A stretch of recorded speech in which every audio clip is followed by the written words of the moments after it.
On the eve of this year's baseball season, it is very appropriate that tonight Sam Forman comes and makes a presentation. The first two times Sam came to Medfield, he struck out. And the third time, he hit the pitch, and that ball is still gathering speed and traveling, and has resulted in this book and in this presentation. The first two times when Sam came, he could not find Mercy's gravestone.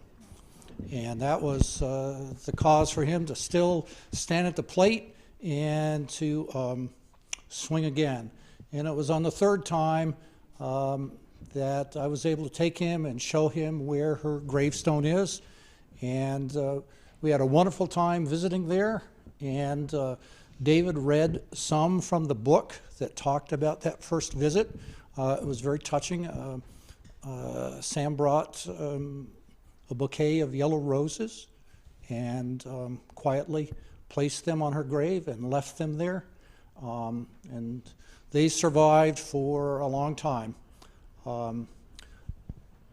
With his attention given to that story that includes her. There were some things done to her gravesite that were, or to her memorial, which were very appropriate. When he and I first went there, the inscription for her complete memorial lay at that point 7 inches below grade. You could not read the bottom part of her memorial.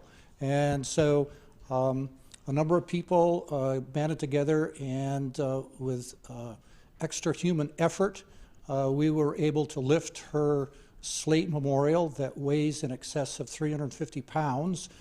George Gray is here. Testimony today to what it means to be strong.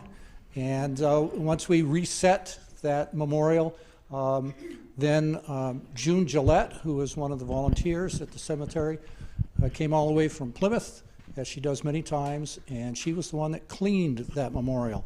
So Mercy sits there with a fresh face today in the cemetery. Now, Sam will return 2 more times this year to Medfield, and we hope that you will want to include him in your daily schedule when he does. He will be back here for an event on at the cemetery on the morning of Patriots' Day from 10 to 12 in conjunction with the project of the Trust, when we will distribute for the first time a self-guided walking tour map of the cemetery. And 2 times that morning there will be stories given by Sam at Mercy's gravesite. So you will want to attend that. And then later on in the fall, Sam has agreed that he and I will collaborate on a walking tour of the cemetery that focuses on the subject of causes of death of early Medfield citizens. So there's two more times after tonight. So it is a real treat for us to welcome Sam, who resides in Brookline.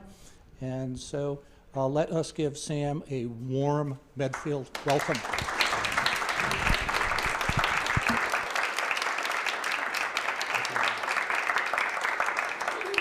Thank you. Can everybody hear me?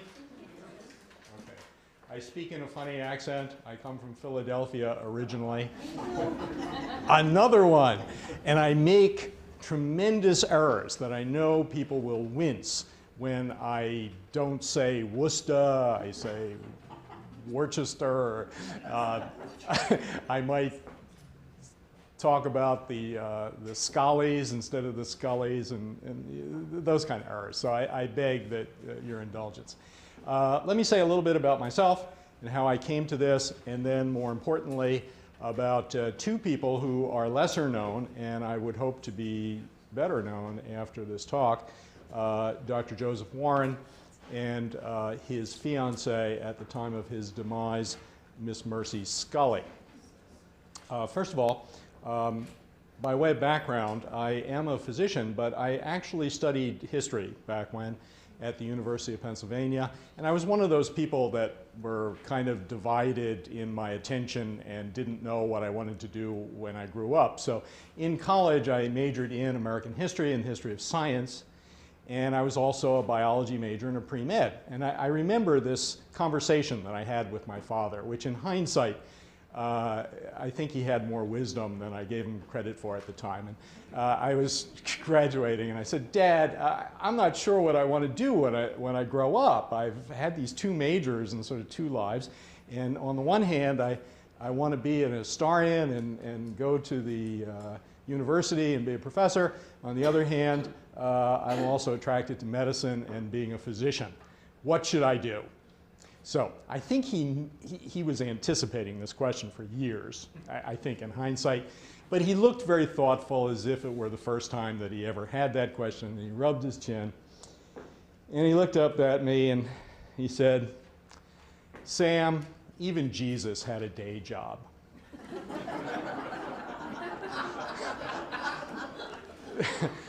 So I had to think about that one a little bit. And I figured, well, okay.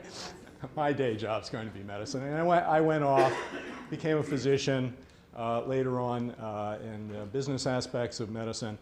But as a student of history, I was always interested in primary source material, original documents, and in the American Revolution. And in my studies, I had encountered Joseph Warren as the go-to person of the early revolutionary period. His fingerprints are on everything significant of that time frame. March 5th, 1770 was the Boston Massacre, and those commemorations of the Boston Massacre were very important to Massachusetts in the late colonial period as disagreements with England, the mother colonial power, started to increase. And Joseph Warren was chosen by the town of Boston to deliver those orations, those annual orations, which probably had the place of like July 4th speeches at the time, as we would know them now in importance, in 1772, on this date, March 5th, 1772, and again on the eve of the Revolutionary War in early March 1775. But Warren was not only well known, apparently, to people who studied history of that time period, but that he was nationally famous at one point. That really jumped out at me. Someone that you've never heard of who's nationally famous. Here's this fellow Warren, who has counties, towns, and cities named after him all over New England. That's understandable. But Missouri, Kentucky, Mississippi, Georgia, North Carolina, Virginia, 5 of the 11 states that seceded from the Union have Warren counties, named prior to the Civil War. Not bad for a Yankee boy who never got further than 75 miles from Boston. How could that be, was my question. How could you be the go-to person, the author of the Suffolk Resolves, the person who sent Paul Revere on that famous ride, the hero of the Battle of Bunker Hill, and be famous throughout America for generations and then completely fall off the radar screen? And then, as a young fellow in college, I noticed that a contemporary, William Gordon, one of the first historians of American history, who knew Warren personally, also noted that the ladies judged him handsome. What did he mean by that? People just didn't give examples then. So I kept that in my mind, and at a time in life where I could revisit these issues. And here, being resident in Massachusetts for years, the primary source documents, such as they exist on Joseph Warren, exist in eastern Massachusetts. So I was able to revisit them and do this biography. It's only the third biography of Joseph Warren ever written. The first one was in the 1860s. The last one was 50 years ago. Neither of those biographies, though, besides noting in passing that Joseph Warren had a fiancée at the time of his demise, Miss Mercy Scollay, and they just mentioned the name, and that's the end of it. That intrigued me. Who was Mercy Scollay? So No one else had gotten into it, so that comes along with this story. So I have two people, a formerly famous Massachusetts person, Joseph Warren, and his feminine associate, Miss Mercy Scollay, who was not well known at the time, but well known enough, as you'll see. So, some facts about Joseph Warren. He was born in 1741, June 11th to be exact. Came from a multi-generation American family, third generation in America. The Warrens lived on a farm in Roxbury, which at that point was an independent town.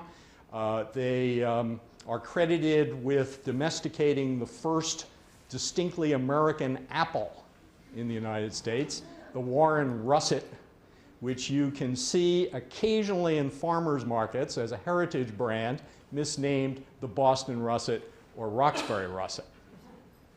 I could talk about apples afterwards for anyone that's interested. They taste a whole lot better than they look. So Joseph Warren went to Harvard as a teenager, and he studied there as an undergraduate. He was interested in medicine as an undergraduate. In those days, you didn't have much choice if you wanted to become a doctor. If mommy and daddy were rich, they could send you to Europe, to one of the prestigious medical schools in England, or perhaps the continent if you were fluent in French or Dutch or one of those languages, but mostly to England. That was the most prestigious way to go, but very expensive. The more common way was to apprentice yourself to a willing physician who had that kind of training. Dr. Lloyd was the most prestigious practitioner in Boston, and he had trained in England. That's how you became a doctor. Oh, there's a third way you could become a doctor, and that is to hang a shingle and say, I'm a doctor. And if people came to you, that was the proof of it.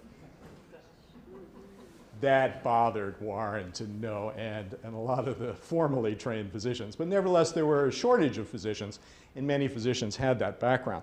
So Joseph Warren went through the apprenticeship, started his private practice very briefly in Roxbury, then moved it into the north end of Boston by 1763, and practiced continuously all the way until the eve of the Revolutionary War.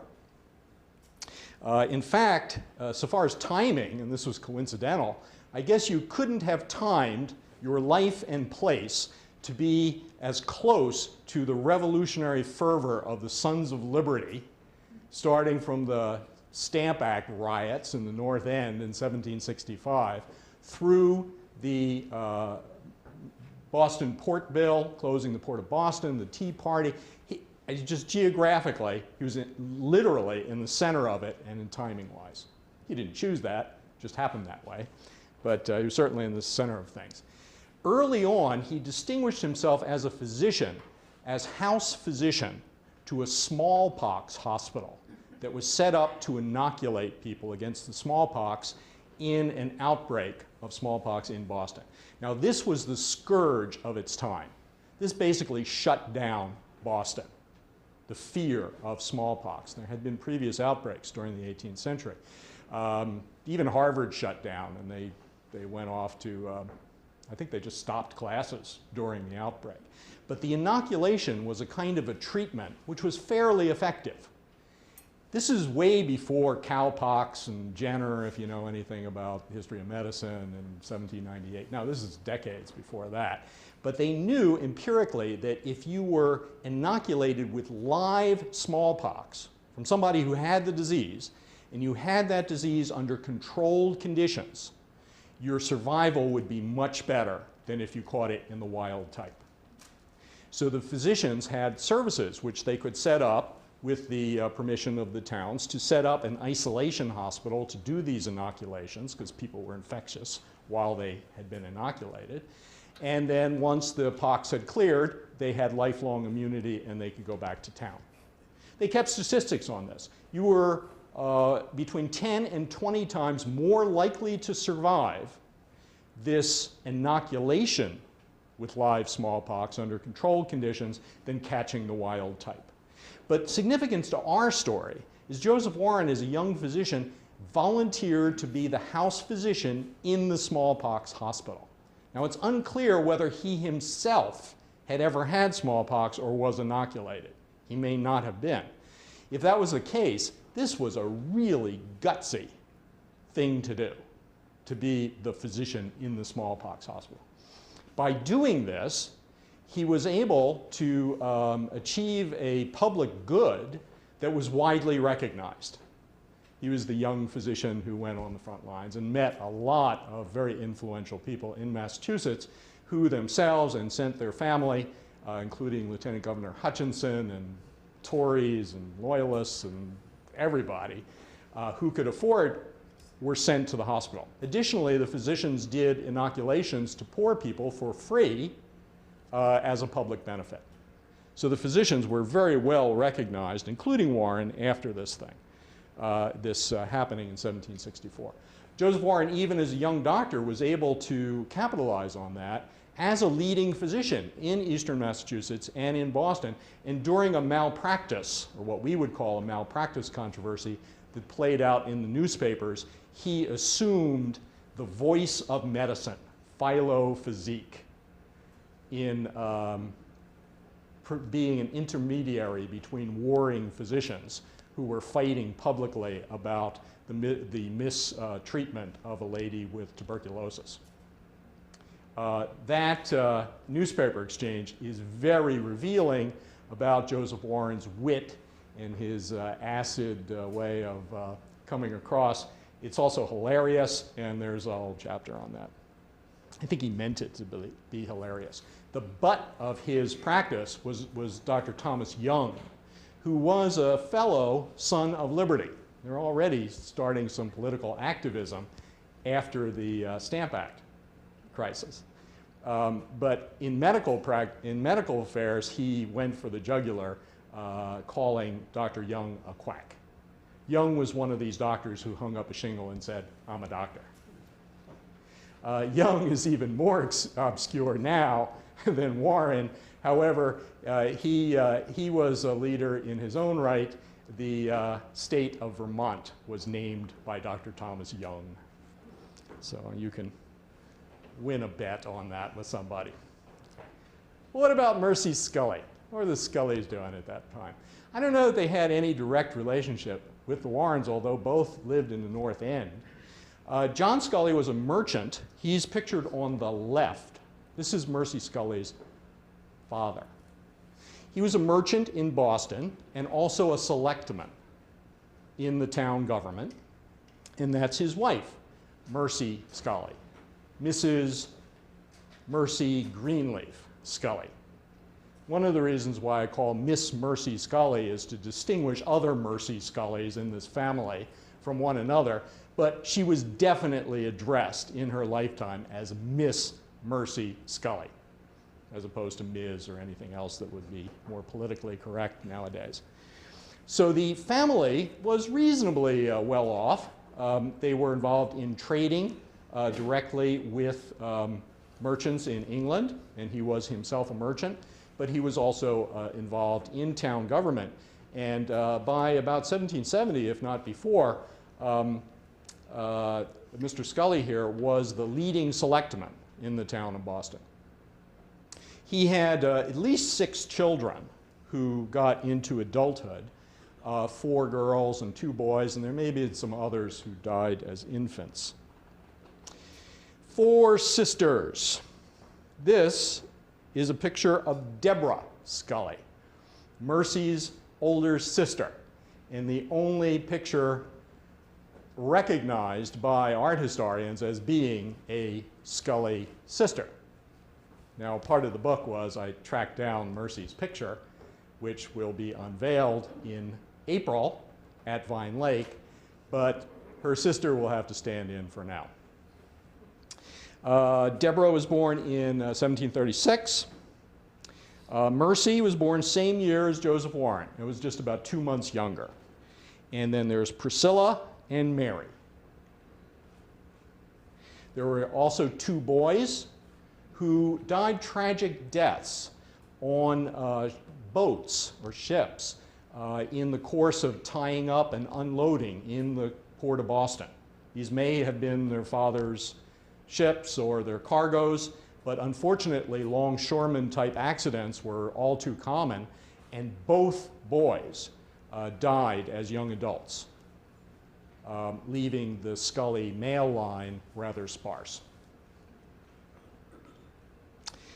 Now, one of the ways that I turned out, I think, to be a peculiarly appropriate biographer for Joseph Warren was that these dissimilar things in my background, the history of science, the medicine, came together in this project because, as I found out in the last 6 years when I got my teeth into this, the most voluminous surviving documents in Joseph Warren's hand are his medical account books, which are in Latin abbreviations for a kind of medical practice so obsolete that nobody could make heads or tails out of them, including previous biographers, but nevertheless was a treasure trove of information.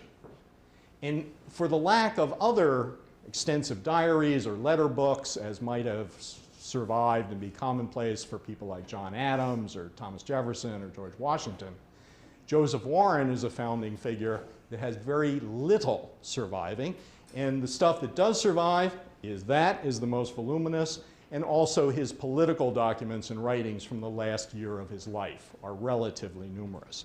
But he is a person in his relationships.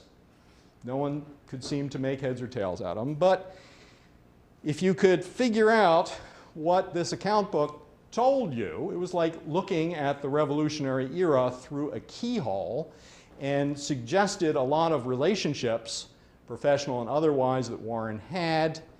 And by digging into the surviving documentation of the people named, I could reconstruct a life that no one else seemed to have been able to do. Now, this is just a random page in the account book, and you have to understand that this account book physically sat in Joseph Warren's treatment room in his home on Hanover Street. In an era before antibiotics, before bacteria were known, with patients being treated for God knows what. So you'll notice that there's a splotch on this account book. There's a lot of them like that. The rules of the archives at the Massachusetts Historical Society is to wear white gloves when dealing with priceless documents like this.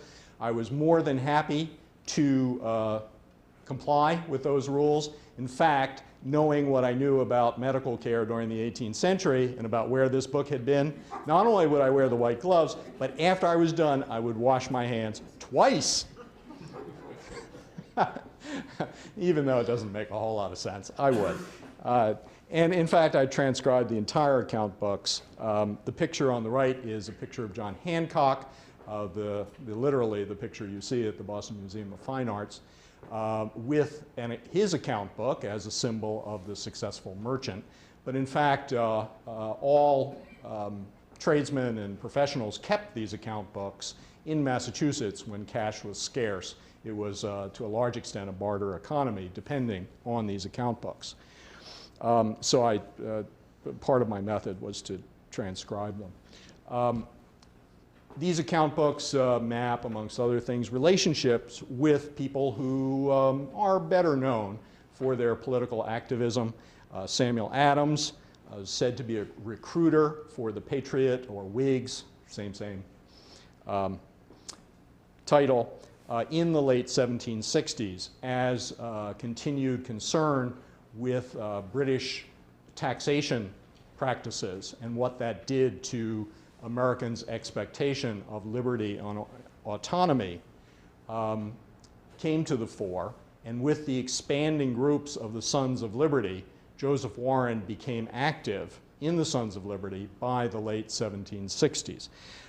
Previous biographers of Samuel Adams kind of look at Adams as sort of a puppet master recruiting various people who then would do his bidding. In Joseph Warren's case, the truth of the matter was much more complex than that, although the end point was Joseph Warren became Samuel Adams' political protege as the most radical wing of the Whig Patriot Party, and personal friends as well. things that are example of how closely they interacted together. The Boston Committee of Correspondence, which was active from 1772 and 1774, spearheaded by Samuel Adams, included Joseph Warren as founding member of that, and actually as an active member through its entire existence. At the same time, Samuel Adams Jr., Samuel Adams' ne'er-do-well son, became Joseph Warren's apprentice in medicine. Other people were associates. We have at least one Mason present, and Joseph Warren circle of acquaintances and friends extended very widely, even to other social classes, like Paul Revere, who was a master mechanic, jack of all trades, and a lot of those associations were through the St. Andrew's Lodge of Scottish Rite Masons. And the two of them apparently were personal friends as well. In history, it is Joseph Warren who called Paul Revere into his medical office on the evening of April 18th, 1775, and told Paul Revere exactly where to go and exactly what the British intentions were. It's a perennial mystery of history just how Joseph Warren knew that intelligence as accurately as he did.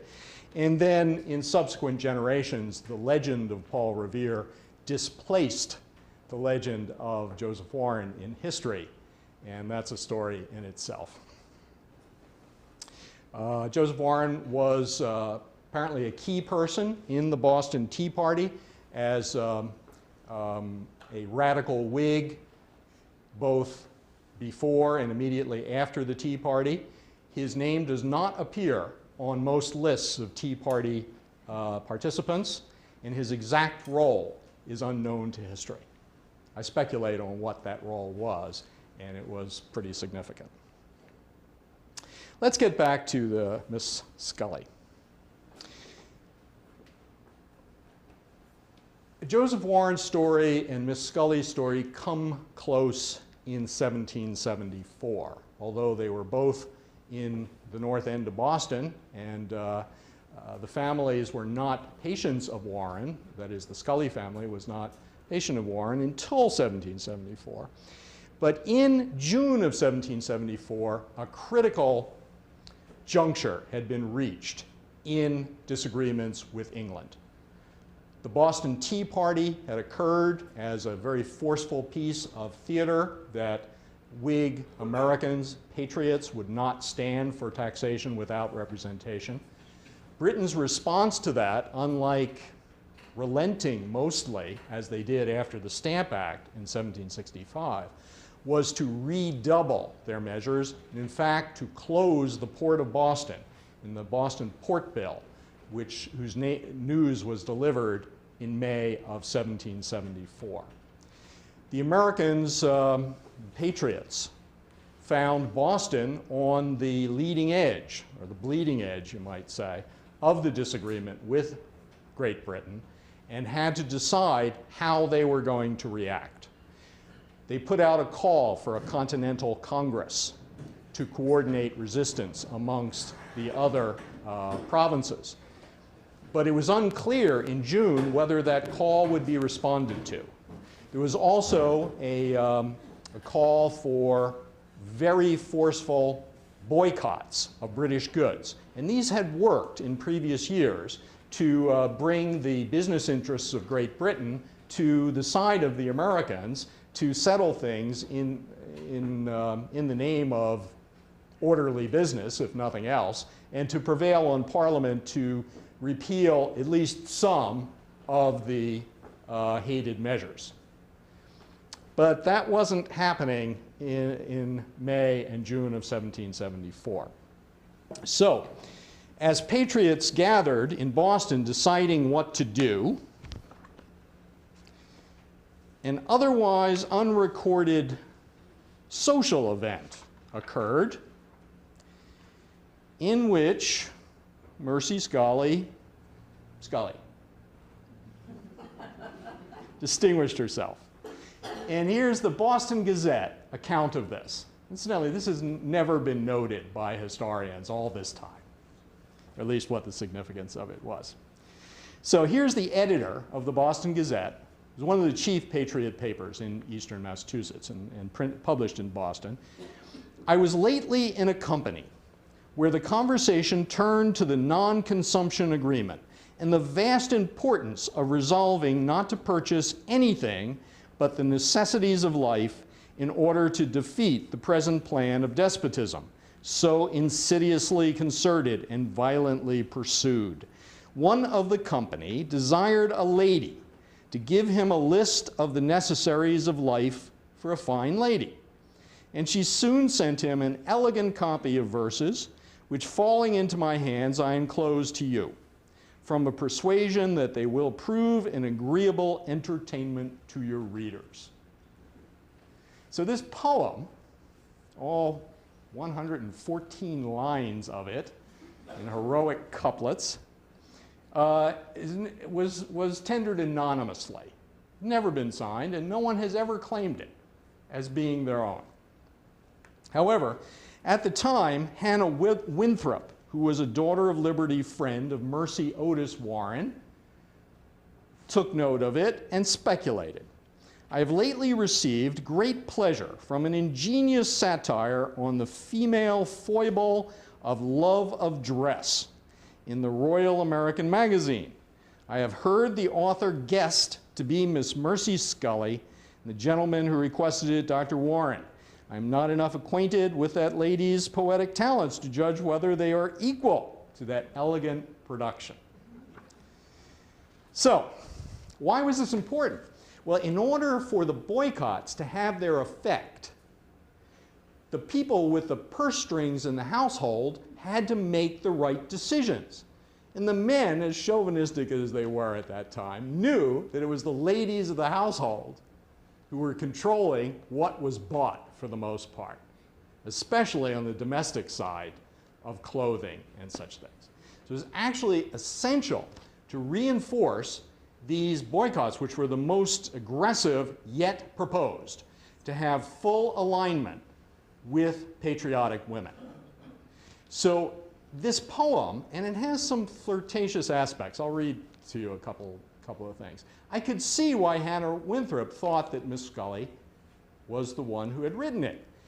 It obviously was a group of patriot insiders in a social event, a mixed-sex social event in June of 1774, when it was unclear what would come out of the Continental Congress, and the Solemn League and Covenant, which was the document of these newfangled aggressive boycotts. It was unclear which towns would adopt them. It was all very up in the air. So to have a very forceful voice reinforcing the boycotts just when they were needed to be reinforced in the domestic sphere was where this poem struck. But the insider patriots, whose names were quite known, were all in relationships, except one, Joseph Warren, who was a widower since May of 1773, when his spouse Elizabeth died, about 2 weeks to when Paul Revere's first wife died, perhaps of an epidemic illness in that spring, leaving him a widower with 4 young kids, the oldest of whom in 1773 was 8, and the youngest, I think, less than 2. And all the other patriots, even the one like John Hancock, who wasn't yet married to Dolly at that point, was in a long-term relationship that everybody recognized, except Warren. So to the extent that there's some flirtatious aspects of this, it's like, who could this be? And I think that's where the contemporary identified Miss Scollay. I believe it's her as well. The identity is not 100%, and I'm going to have to leave it to some historians of Daughters of Liberty to test this, but I do think it's her. I'll give you a short excerpt because I have my eye on the time. At one point in this poem, the writer seems to direct attention to herself as an alternative to female vanity who would go so far as to buy expensive British goods even though American liberties were at risk. So it's a satire. But she steps back, whoever the author is, and seems to talk about herself. Or what those modest, antiquated charms that lured a Brutus to a Portia's arms, or add the hidden beauties of the mind, compared to gauze and tassels well combined. In this blessed age, when such is female worth, who fears a Machiavel or a guilty North? Now, just by way of the allusions there, they're talking about Roman Republican virtues of Roman women who were considered virtuous, like Brutus's wife Portia. Now that's Brutus not as a brute, but that's Brutus as the assassin of Caesar, the despot. So this is Roman Republican virtues, and she seems to point to herself as someone intelligent. And who needs all these frills and fripperies and things like that? The proper relationship between a man and a woman is something more intelligent, more politically aware. And the Machiavel is Machiavelli, and the guilty North is Lord North of the British ministry. By September of 1774, Mercy came to Dr. Warren as a patient, and it's not exactly clear from the account books what illnesses she had, but the initial treatment in September involved some close hands-on treatment of body plasters.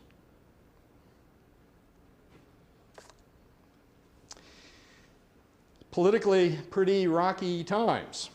The First Continental Congress was set to meet. The delegates left for Philadelphia, the Massachusetts delegates, in August of 1774, leaving Joseph Warren as the ranking patriot in charge in Boston, and newly elected to the Massachusetts Provincial Congress. In John Hancock's absence, Joseph Warren was the president pro tem of the Massachusetts Provincial Congress, in essence, the governor of Massachusetts. The Continental Congress had not yet deliberated in September. The Suffolk County, I believe Medfield was part of Suffolk County at this particular time, called together a convention in September of 1774 to determine what resistance the eastern counties of Massachusetts would have to the Port Bill. Now, this wasn't a random kind of thing. This was all important because Boston was on the point of resistance to British ministry machinations. So Joseph is credited, and I demonstrate this, with being the author of the Suffolk Resolves, which was passed unanimously. But even more importantly, Paul Revere, on one of his lesser-known rides, immediately was sent by Joseph Warren to the Continental Congress in Philadelphia, where it was received, the Suffolk Resolves, with much fanfare and was adopted word for word by the First Continental Congress as their most significant document. But Warren continued his medical practice in Boston through the winter and into the early spring or as spring approached, of 1775. And his medical practice is like blocks from British headquarters in Boston. And he's the leading patriot left in Boston. By early April of 1775, the other ones had skedaddled. Well, it was prudent to do so. There were widely rumored, and in hindsight there were, arrest warrants that allowed Thomas Gage, who was the Governor General appointed for British interests in Boston, to arrest John Hancock and Samuel Adams, and Joseph Warren too, for that matter. But Warren stayed. His patients are very peculiar during this time frame. Now, an account book is something you use to collect bills, right?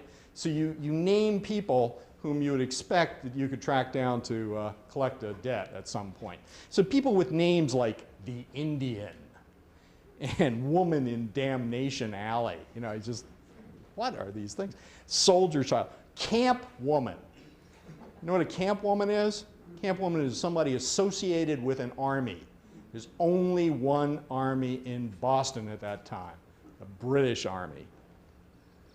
So, who was Joseph Warren's contact for knowing what to tell Paul Revere and William Dawes? There are persistent rumors among people who should know better that it was Margaret Kemble Gage, the stunningly beautiful wife of General Thomas Gage. Now, I might tend to dismiss this, except that famous historians like David Hackett Fisher in Paul Revere's Ride actually say that this probably happened. So I deal with it quite extensively in the book and actually have some fun with it. There were some reasons to suspect Margaret Kemble Gage. She was a loyalist. She had friends on both sides. Allegedly, she was not getting along well with her husband. The story says that after the Battle of Lexington, April 19th, 1775, that her husband sent her back to England on the first available ship and never spoke to her for the rest of her life. I deal with that in footnotes as to what that is true and what isn't. Joseph Warren, in addition to, and at that point he was president pro tem of the Provincial Congress, he was the head of its Committee of Safety, the head of the Minutemen and the Massachusetts Militia. He was also the head Mason in North America and, you know, all the rest of it, and an active doctor. He delivered the Oration in March of 1775. One of the things I did in the book, since we're dealing with a lesser known personality, is I quote these people extensively, much further in the original language, punctuation, capitalization of the documents when I had them available, so that when I make a judgment of what you're reading and what it means, you can make your own as well. So in fact, we have virtually the entire Massacre oration.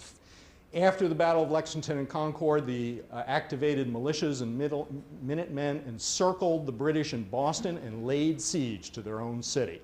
Joseph Warren snuck out at that point, participated in the Battle of Lexington at Menotomy, but more importantly, he came back to, in essence, lead the siege for the first 2 months, April, May, and early June. And it's one of the less recognized situational leadership achievements in American history, that he could keep this thing together at all. These militias from neighboring colonies that had no unified command, not enough gunpowder, just short of everything, including formal authority, while the Second Continental Congress was dithering in Philadelphia with the olive branch proposal. But some of the things that I detail in great depth in the book really set the stage for the Siege of Boston and its eventual successful conclusion, George Washington's taking over in the newly formulated Continental Army in early July 1775. Fortunately, that was a little bit too late for Joseph Warren. In early April, 2 weeks prior to the Battle of Lexington and Concord, initial word came from England, informal word, that the British were not going to accommodate the colonists and that enlarged military reinforcements were on the way, and additional generals and troops, and they were going to, the British were going to put the Patriots down as if it were a rebellion. At that point, leading Patriots left town, John Adams, John Hancock, Samuel Adams, left town at that point, left a little early for the Continental Congress. Joseph Warren set up his 4 children with Miss Mercy Scollay to live in Worcester as refugees. And they arrived right around April the 18th. But the arrangements were made about 2 weeks before. Mercy Scollay and the children, for most of the time, spent the entire siege of Boston, which lasted from mid-April of 1775 to mid-March of 1776 in Worcester. This picture from the 1830s is fanciful, of Joseph Warren saying goodbye to unidentified lady on his way to Bunker Hill in mid-June 1775, because in fact, if that's Mercy Scollay, she was not there. We spent a lot of time with the command of the Battle of Bunker Hill, Joseph Warren's contributions to that. Basically, although he was appointed as a major general and treated that way posthumously in titles and benefits for his children, he did not fight as a major general, but insisted on fighting as a common soldier, because his commission as a major general was not yet confirmed by the elected provincial Congress. In other words, he insisted that elected government have primacy over the American military, even in the face of an imminent battle. So what's going on in this engraving is that Joseph Warren is going out to the battlefield and encounters General Israel Putnam of the militia, who says, I heard they have appointed you a major general, the command is yours, what are your orders? He said, what I just said. Same conversation happened. This is documented with Colonel Prescott in the fort on top of Breed's Hill for the command there. And indeed, he went where the action was the hottest. That is him pictured in John Trumbull's picture in all the textbooks called Battle of Bunker Hill. Its original title, and this is the oldest of the icons of American history, painted in 1785 and 86.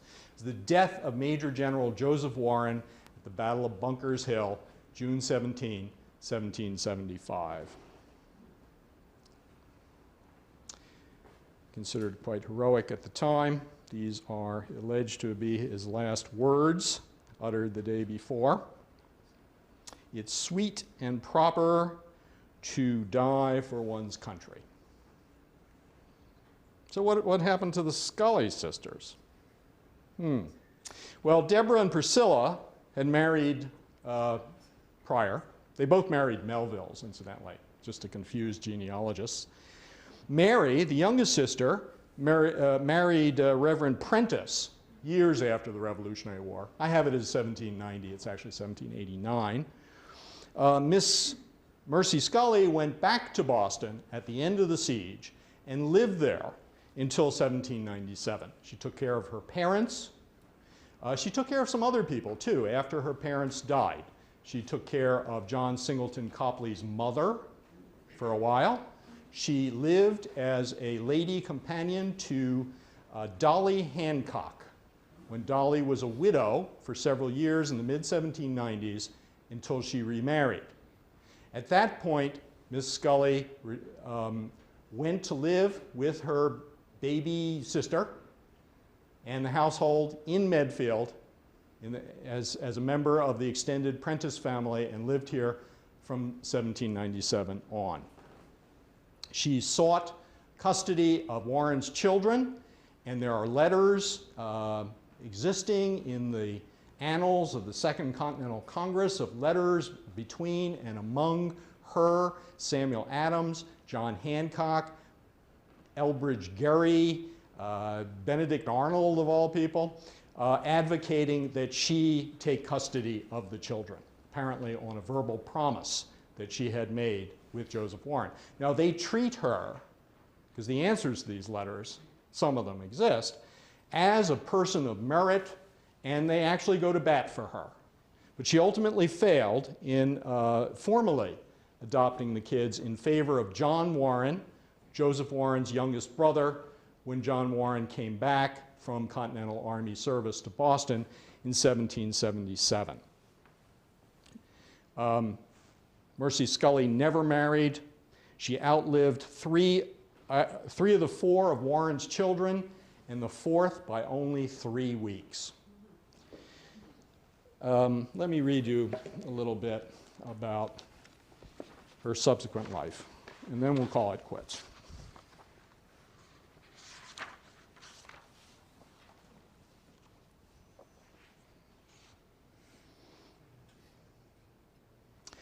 A relationship and life together with Joseph Warren and his children were life experiences she earnestly desired and sincerely missed. Maybe they would have cemented their relationship with a baby of their own. Had Joseph Warren survived Bunker Hill and the remainder of the war, they would have been a power couple, as we might now label them. Joseph, no longer the neophyte physician, earlier dismissive of women and exhibiting a tendency to Masonic secrecy, would have matured into a battle-tested veteran, popular and energized by association with all sorts of people. He was on his way to surpassing his political mentor, Samuel Adams, for tactical creativity and effective transition from local activist to respected civil and military leader. Mercy, for her part, was a dedicated patriot, well-connected among patriot politicians, enlivened by religious conviction, informed and articulate concerning issues of the day, and not intimidated by self-important men. It is easy to imagine Mercy and Joseph as a united, symbiotic force to be reckoned with in the early Confederation and Republic's Massachusetts governor's mansion. Warren's friends and associates, John Hancock, Samuel Adams, Elbridge Gerry, and even his apprentice, William Eustis, all served as state governor at one time or another. Why not Warren too? With his extensive contacts across social strata, credibility and personal appeal, would Shays' rebellion have played out in the same way if Warren were on the scene? Would Mercy and Joseph one day enter the national stage together and live in the White House? All of this is idle conjecture. History professors write of the concepts of agency and contingency, or in contrast, the inevitability of impersonal dialectics and economic determinism. Somehow it all comes together as a muddled reality in this mired field of broken dreams. I bought a yellow rose en route to the cemetery and placed it on Miss Scully's grave. This is from Joseph Warren. I say aloud to no one in particular, you are remembered. Thank you.